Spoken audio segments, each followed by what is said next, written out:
नमस्कार चिकन जी। नमस्कार। आज हम एक बहुत ही दर्दनाक विषय में बात करने जा रहे हैं। परसों ही गाजियाबाद में 3 लड़कियों ने सुसाइड किया। छोटे-छोटे बच्चियाँ ही हैं, एक 16 साल की, एक 14 साल की, एक 12 साल की। तो हम बहुत सारे पहलू हैं इस सुसाइड के, तो हम सारे विषयों में बात करेंगे आज। बहुत दुखद घटना है और मतलब मेरा अपना ऐसा मानना है कि इस पे विस्तार से हमको आज बात करनी चाहिए। बिल्कुल।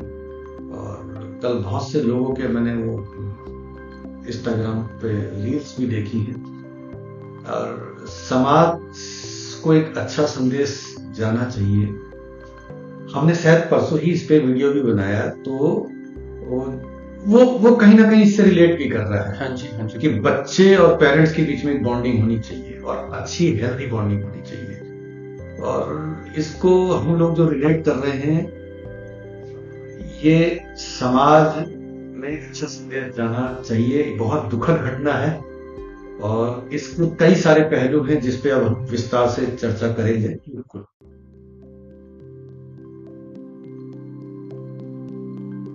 राजीव जी, जिस खबर की हम बात कर रहे हैं, ये खबर गाजियाबाद की है। एक मध्यम वर्गीय परिवार की है, जिसमें 3 बहनें हैं, 16 साल, 14 साल और 12 साल की। मेरा पता नहीं क्यों, मतलब देखिए, लोगों का बहुत सारे मत आपने भी सुने होंगे। बहुत सारे ऐसे मत आते हैं कि बच्चों को मोबाइल मत दें, लेकिन ये वही बात होगी जैसे पेट्रोल पंप पे बोलते हैं मोबाइल चलाना मना और पेमेंट करते हैं पेटीएम और एटीएम सब मोबाइल से ही होती है, जबकि वहां पे आपने देखा होगा एक स्टिकर लगा रहता है मोबाइल चलाना मना है। ठीक है, अब ऐसे ही बोला जाता है कि बच्चों के लिए मोबाइल चलाना मना, लेकिन जब सारा होमवर्क व्हाट्सएप पे मैडम भेजती हैं, ज्यादातर काम अब मोबाइल से ही हो रहे हैं, तो मोबाइल को आप इग्नोर भी नहीं कर सकते हैं। और ये इस खबर को मैंने पढ़ा, इसमें मैंने जो एक हेडिंग न्यूज़पेपर में पढ़ी वो है कोरियन लवर्स गेम। ये जैसे 10-15 साल पहले आपने सुना होगा एक गेम आया था ब्लू वेल गेम की ही पैटर्न पे ये गेम है। ये क्या करता है, मतलब जो ये छोटे छोटे बच्चे होते हैं ना, ये मेंटली भावुक रूप से बहुत जल्दी कनेक्ट होते हैं। इनको ध्यान में रखिए, ये गेम तैयार किया गया है। ये डिफरेंट पार्टनर्स, लाइक लड़की है तो लड़का और लड़का है तो लड़की के रूप में ये गेम डिजाइन किया गया है। अगर आप लड़की हैं तो सामने से जो इस कोरियन लवर गेम में एक वर्चुअल पार्टनर जो है वो आपसे बात करेगा, आपकी केयर करेगा।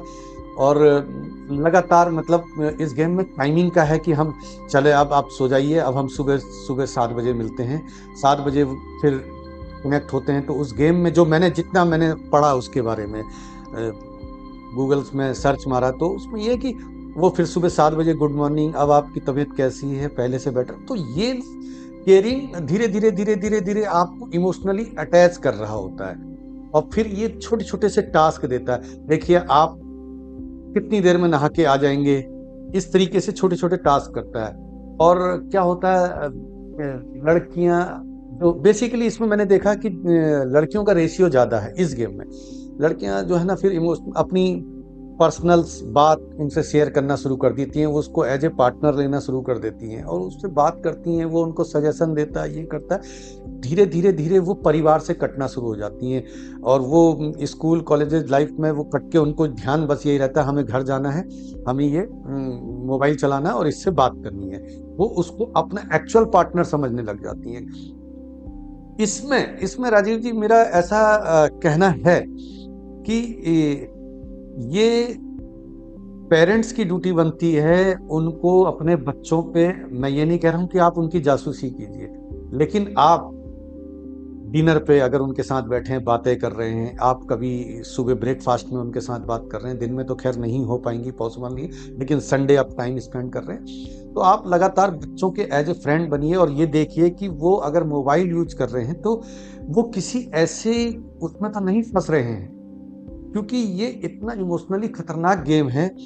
क्या हुआ, इनके जो न्यूज बता रही हैं, जो मतलब बताया जा रहा है कि फादर ने जब देखा कि यार ये तो एक ऐसे मोबाइल की इनको लत लग गई है, तो उन्होंने स्ट्रिक्टली उस मोबाइल को छीना और अटैक किया। तो ये क्या हुआ, उनकी भावनाओं को एकदम उन्होंने कठोरता से इस पे डिसीजन लेने की जो कोशिश करी, मेरे ख्याल से ये गलत था। अगर आपको पता चलता है तो आप धीरे धीरे धीरे धीरे उनको कंट्रोल कीजिए, एकदम हाइपर होकर और एकदम फिजिकली अटैक मत कीजिए। उससे क्या होता है कि जिस एज में वो होते हैं उनको लगता है कि अरे यार, अभी मेरा पार्टनर होता तो वो मुझे समझाता, और वो उस तड़प, उस बेचैनी में ना उनके अंदर एंजाइटी आ जाती है। फिर जो जब उनके फादर ने ये मोबाइल छीना तो वो इमोशनली आपस में तीनों बहनें इकट्ठी हुई और बड़ा रोई, उन्होंने वो करा। अब ये बड़ी समझने वाली बात है कि मोबाइल छीनने के बाद आपको उनके साथ में इमोशनल अटैच होना चाहिए था। अब उनको लगा कि हमारा उनका एक लेटर भी है, आत्महत्या से पहले उन्होंने एक सुसाइड नोट लिखा है जिसमें उन्होंने कहा कि आप हमारे से हमारा ये मोबाइल जो है, हमारा प्यार जो है, हमारा हम कोरियन लवर जो देख रहे हैं, आप इसको छीन नहीं सकते हैं। अगर आप ऐसा करेंगे तो आप ये सोच रहे हैं कि आप जीत गए, नहीं। जब हमारे जीवन से यही खत्म हो गया तो हमारा जीने का कोई फायदा नहीं, और उन्होंने आत्महत्या कर दी। मुझे बड़ा दुखद, और देखिए आजकल के बच्चों को भी समझना चाहिए भाई, ये गुड बाय और नमस्ते, मुझे माफ करना, ये बहुत गलत तरीका। प्लीज आप लोग ऐसा ना करें, पेरेंट्स को समझें और पेरेंट्स भी उनको समझें। बहुत बारीक एक डोर है जिसको हमें पकड़ना चाहिए कि कहाँ पे क्या है। और ये इस पे मेरा मानना है बार बार कि आपको बच्चों के साथ एज ए फ्रेंडली रहना चाहिए। अगर आपने उसको पकड़ भी लिया था तो ये किंतु परंतु वाली बातें, बहुत सारी सलाहें देने वाली बातें हो जाती हैं। लेकिन मुझे लगता है कि आपको मोबाइल छीनने के बाद उनके साथ ज्यादा समय बिताना चाहिए था। इसमें राजीव जी, मैं चाहता हूं कि आप भी कुछ अपना मत दीजिए।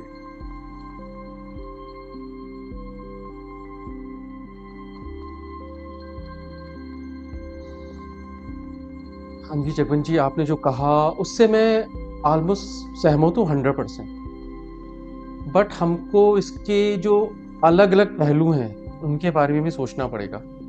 एक पहलू है कि वो लड़कियों पे क्या गुजर रही है, लड़कियां कैसे सोच रही हैं। एक पहलू है माँ बाप का क्या रोल है, उनकी अपने प्रति क्या जिम्मेदारी है, उनकी लड़कियों की क्या प्रति जिम्मेदारी है एज ए पेरेंट्स। फिर एक समाज है जिसमें वो सोसाइटी थी, हम लोग रहते हैं, हमारा क्या दृष्टिकोण है, हम कैसे पार्टिसिपेट कर सकते हैं, और हम इंडिविजुअल, एक्चुअली वो घटना हमसे काफी दूर हुई और अब उसका इम्पैक्ट हम पर क्या पड़ रहा है। तो ये अलग अलग दृष्टिकोण है, तो मैं अलग अलग इन चीजों पे थोड़ा रोशनी डालने की कोशिश करूंगा। अब सुना है कि एक्चुअली पैंडेमिक में जब हुआ था, जब कोविड-19 आया था, तो वो लड़कियां घर पे अकेली हो गई थी। उनको किसी में बिजी रहना था, कोई पर्पस ढूंढना था। एक्चुअली सभी को पर्पस चाहिए होता लाइफ में। विक्टर फ्रैंकल तो कहते हैं कि बिना मीनिंग के लाइफ कुछ होती ही नहीं है, और वो लोगोथेरेपी भी देते हैं एक्चुअली बेसिकली इसी चीज में। उनकी तो पूरी लाइफ ही सर्च के लिए गई है। तो अब क्या है कि अचानक ही वो तीनों बच्चे थे और तीनों का पर्पस लॉस्ट हो गया।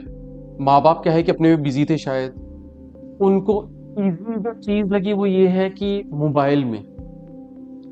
मोबाइल गेम में उनको एक कनेक्शन लगा, वो अपने आप को रिलेट कर पा रहे थे, उनको हो सकता है उससे सिंपथी मिली हो। और सिंपथी एक रैट एक्सपेरिमेंट हुआ, एक डोपामिन की तरह होती है बेसिकली एट टाइम्स। वो क्या है कि हमको प्लेजर देती रहती है, हमको ये नहीं पता चलता कि हमको किस चीज में प्लेजर मिल रहा है। एट टाइम्स क्या होता है कि हमको दुखों में प्लेजर मिलना शुरू कर देते हैं हम, किसी भी चीज में। यही एडिक्शन होती है बेसिकली।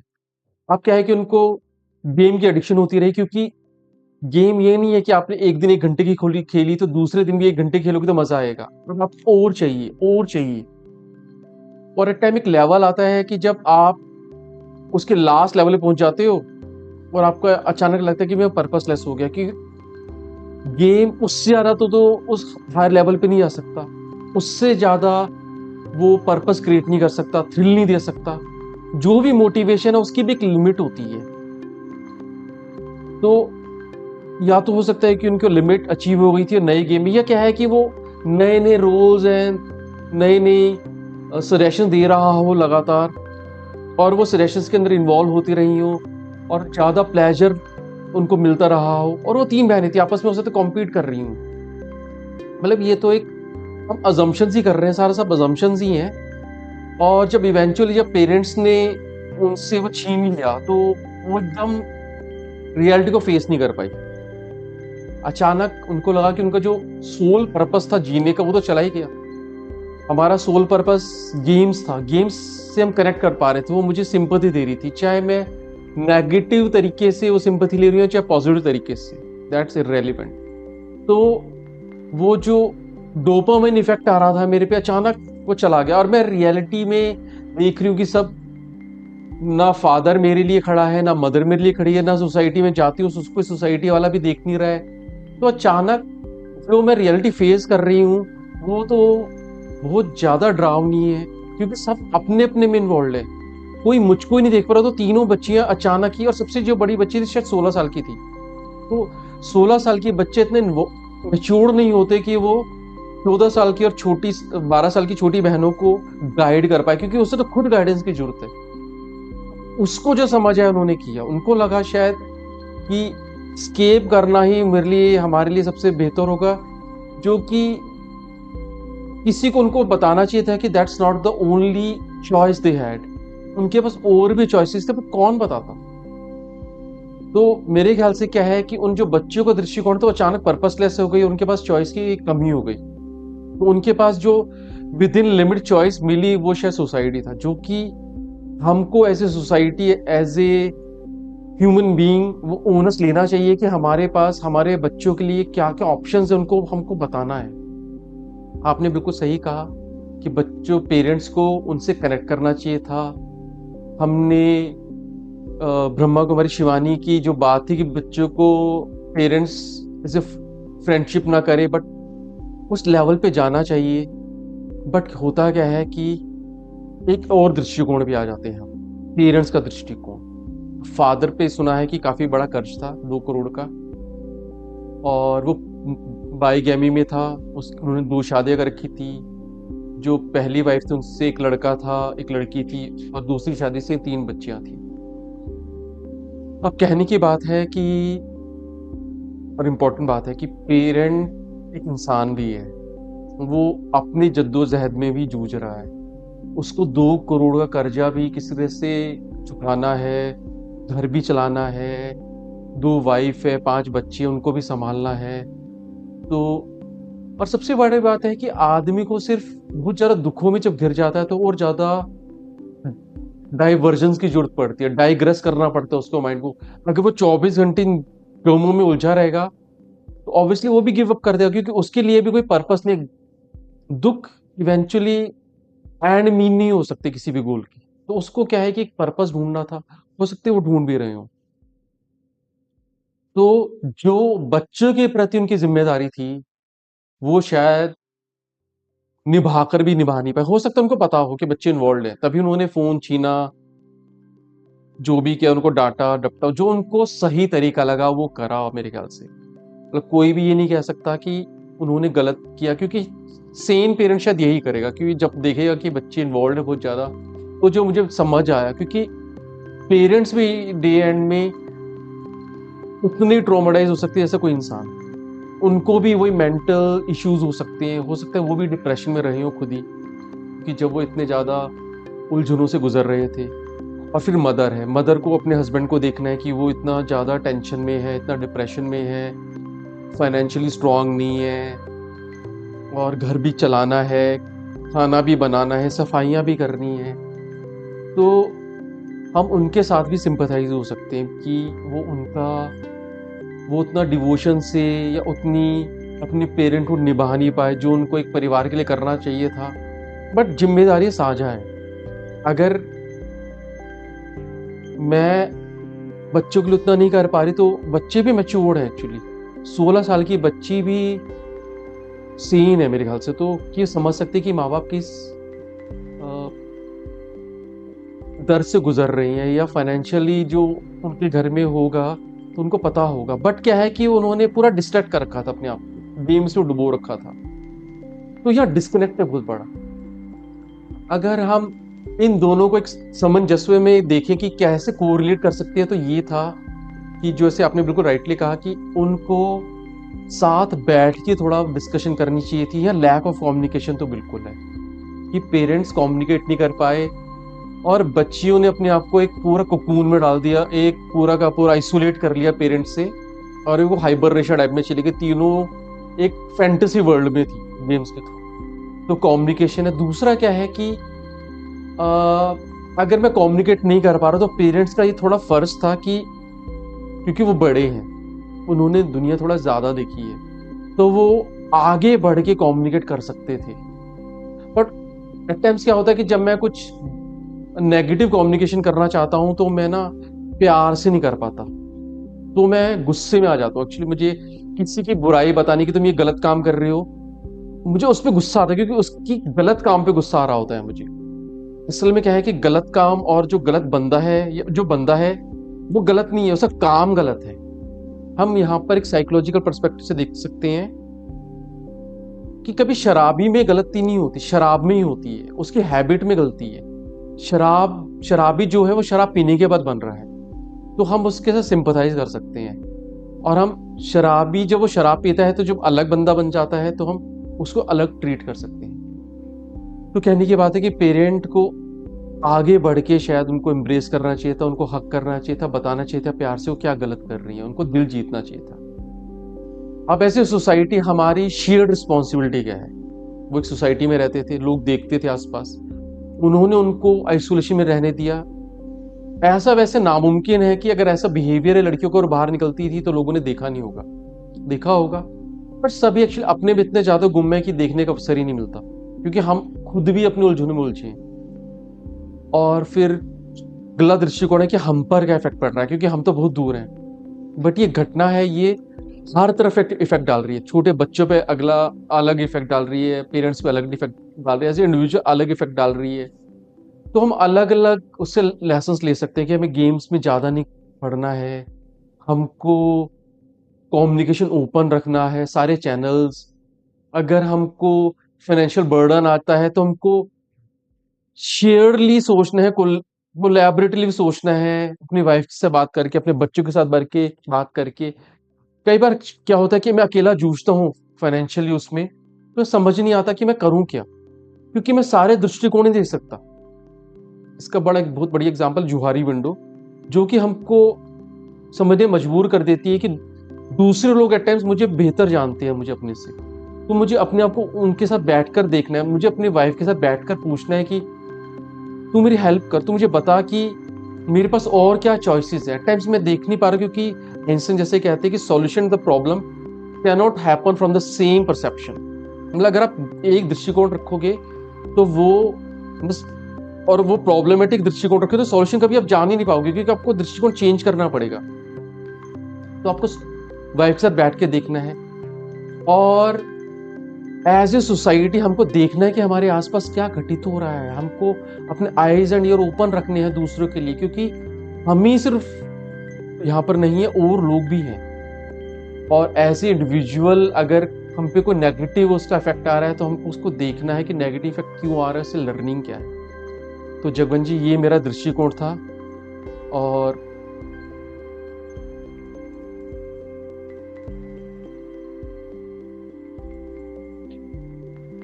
तो जगन जी, जैसे मैंने इतनी सारे अलग अलग दृष्टिकोण बताए, तो और आपने शुरू में बताया कि पेरेंट्स और बच्चों का अपना जो रोल था, तो अब बताइए हमारे दर्शकों की हम क्या निष्कर्ष पे आ सकते हैं? देखिए, इसमें जो कमी रही, जब आपने उनको सडनली पकड़ा, एकदम मोबाइल छीना, उसके बाद आप पे रिस्पॉन्सिबिलिटी, आप वो जो कर रहे हो एज ए पेरेंट्स बहुत अच्छा किया, उससे मैं डिनाई नहीं कर सकता। बट उसके बाद की जो जिम्मेदारियां थी उन पे आपको ज़्यादा फोकस करना चाहिए था। वो थी कि आपको उनके साथ जो समय बिताना था, उनकी भावनाओं को समझना था, वो शायद आप नेगलेक्ट कर गए।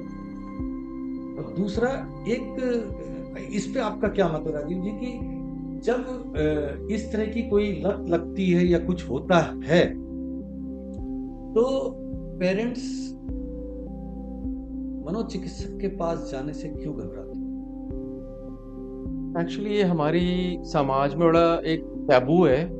हम इसको कोई अच्छा बात नहीं समझते कि हम एडमिट कर रहे कि हम या हमारे बच्चों को कुछ साइकोलॉजिकल इशू है। तो सबसे बड़ी बात क्या है कि हमको इसको टैबू नहीं मानना। इसको क्या है कि ये हमको एक्सेप्ट करना है। जैसे आपको फॉर एग्जाम्पल कोई बीमारी हो जाती है, जुकाम खांसी, तो हम ये शर्माते नहीं कि मुझे जुकाम खांसी हो गई है। हम बेधड़क डॉक्टर के पास जाते हैं और उनसे राय लेते हैं। तो मेरा तो मानना है कि अगर आपको कुछ भी प्रॉब्लम लग रही है, बहुत एंग्शियस हो रही है, एंजाइटी हो रही है, डिप्रेशन जैसा लग रहा है, ट्रॉमा जैसा लग रहा है, आपको सबसे बड़ी बात है कि आपको पहले देखना है कि मुझे कुछ अपने साथ गलत लग रहा है, तो एक्सेप्ट करनी है।